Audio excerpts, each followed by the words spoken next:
गुरुर्ब्रह्मा गुरुर्विष्णु गुरुर्देवो महेश्वरः गुरुः साक्षात् परब्रह्म तस्मै श्रीगुरवे नमः।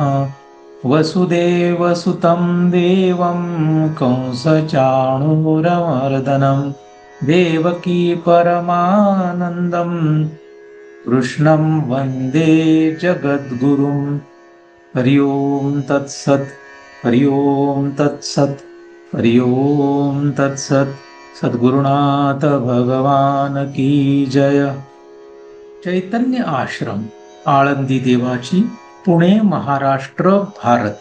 संस्थापक ब्रह्मीभूत सद्गुरु श्री अनाप महाराज, इनकी असीम कृपा से श्रीमद् भगवद गीता का यह एक विशेष अभ्यास हम लोग कर रहे हैं। इस वर्ग में आप सभी लोगों का पुनः स्वागत है। आज हम लोग पहले अध्याय का चौथा श्लोक देखेंगे।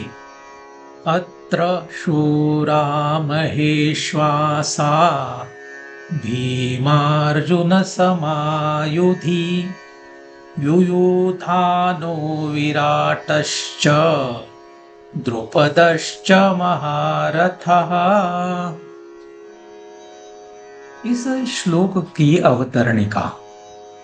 पांडवों की सेना देखने के लिए द्रोणाचार्य से प्रार्थना करके दुर्योधन उन्हें पांडव सेना के महारथियों को दिखाता है। इस श्लोक से लेकर आगे के 3 श्लोक में यह कहा है। इसका पदच्छेद और शब्दार्थ। अत्र यहाँ शूराः शूरवीर महाइषु आसाः। महा का अर्थ है बड़े बड़े, इषु का अर्थ होता है बाण, आसाह इसका अर्थ होता है फेंकने वाले। आसाह यह शब्द अस धातु से आया है, जिसका अर्थ अगर हम लोग यह धातु चौथे गण का लेते हैं तो फेंकना ऐसा है, और इस कारण उससे बना यह आसाहा शब्द फेंकने वाले ऐसा बहुवचन का है। तो महाईशु आसाहा यह प्रथमा बहुवचन का शब्द है। भीम अर्जुन समाहा, भीमार्जुन के समान, युधि युद्ध में, युयुधानः युयुधान, विराटः विराट, च और द्रुपदः द्रुपद, च और महारथः महान योद्धा। इस श्लोक का अन्वयार्थ। यहाँ शूरवीर बड़े बड़े बाण फेंकने वाले, युद्ध में भीमार्जुन के समान युयुधान विराट और महारथ द्रुपद।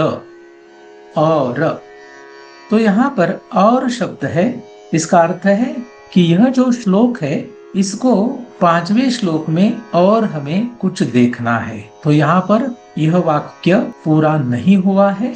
5वें श्लोक में हम लोग वापस इसी को कंटिन्यू करने वाले हैं। इसका अन्वय होगा, अत्र शूराः महेश्वासाः युधि भीमार्जुन समाः युयुधानः विराटः च महारथः द्रुपदः च।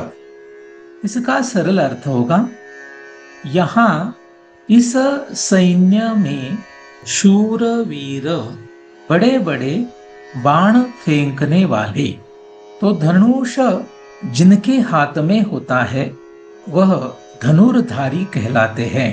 और यहाँ पर महा यह शब्द है तो महाधनुर्धारी ऐसा इसका अर्थ होगा, जिनके पास बड़े बड़े धनुष हैं। कुछ जगह ईशु प्लस आसाह का अर्थ ईश्वासः ऐसे भी दिखाई देता है। तो ईश्वास का अर्थ जिनके पास धनुष है या फिर धनुर्धारी ऐसा होता है। और महाईश्वासः इसका अर्थ महाधनुर्धारी ऐसा होगा। युद्ध में भीम और अर्जुन के समान लोग हैं। उनमें से मुख्य लोगों के नाम दुर्योधन बताता है। युयुधान, राजा विराट और महारथ द्रुपद। और इस श्लोक में 3 योद्धाओं के नाम दुर्योधन ने बताए हैं। युयुधान, युयुधान का नाम सात्यकी ऐसा भी है। यह यादव वीर अर्जुन का पट्ट शिष्य है और यह सात्यकी श्री कृष्ण को अतिशय प्रिय था। दूसरा योद्धा है राजा विराट। यह अभिमन्यु का ससुर है। उत्तरा का वह पिता है। पांडवों के अज्ञातवास में उनके वह आश्रयदाता है। तीसरा योद्धा द्रुपद है।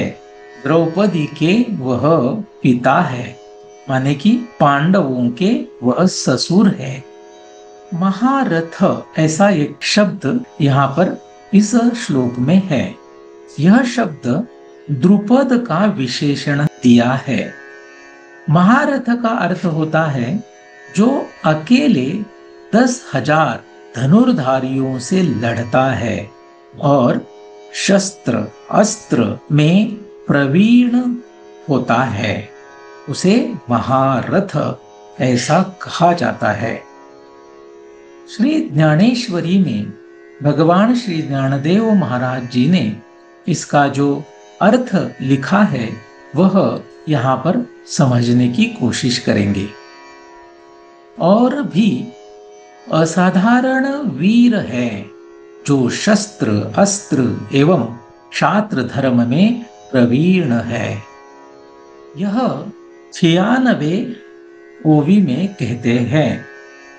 जो बल में, प्रौढ़ता में और पुरुषार्थ में भीम और अर्जुन के जैसे हैं, उनको कुतूहलवश प्रसंगानुसार कहता हूं, ऐसा दुर्योधन कहता है। तो यह 97 ओवी में कहते हैं। यहाँ युयुधान, विराट और श्रेष्ठ महारथी द्रुपद ऐसे शूर वीर आए हैं, ऐसा 98 ओवी में कहते हैं। तो इस तरीके से आज हम लोगों ने यह चौथा श्लोक समझने की कोशिश की।